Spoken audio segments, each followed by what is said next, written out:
let's face it, is that it's highly likely that if you've already, for most people, not the ones who are emailing us, not the ones who are active, but for most constituents, it's highly likely that if you've already got a pole on your street and then there's some new thing on the pole on your street, most people will shrug their shoulders, and they're much more engaged in downloading data. You know, there's a whole lot more people who are going to be downloading fast, large quantities of data than there are who are going to be objecting to these poles on their street. I don't minimize the seriousness and the legitimacy of the feelings of those who are writing to us. We all take them very seriously. We wish we could be responsive to them, but as the Council President said, the federal government has said we can't. So we cannot do what the emails are asking, not all the emails, but many of the emails are saying, keep 5G out of my neighborhood. We literally cannot do that.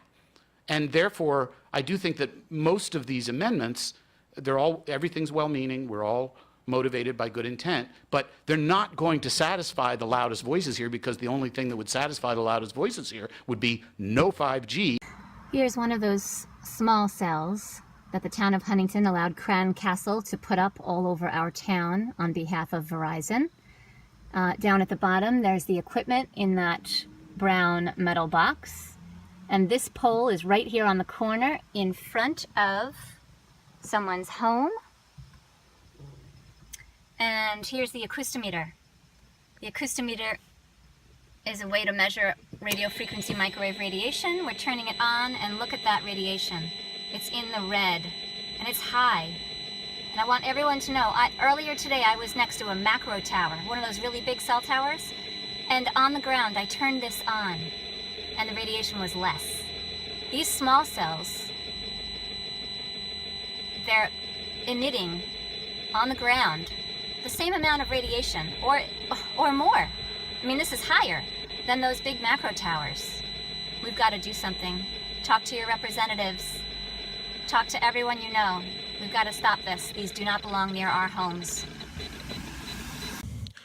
5G will entail the use of much higher frequencies and pulsations than our current microwave devices. The much higher pulsations allow 5G to carry much more information, but basically because of these high frequencies and high pulsations, the biological effects I predict will be much greater because of the activation of the VGCCs. The other problem with 5G is they're planning to put out tens of millions of these antennae all over the place, so that it'll be almost impossible to avoid exposures. And so these are going to be all over. And the reason for that, I think maybe somebody else can discuss, because I don't think they have any time to do that.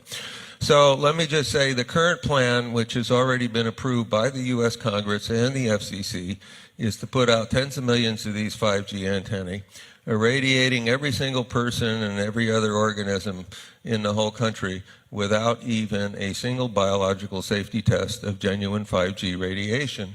This is, in my judgment, absolutely insane. Thank you very much.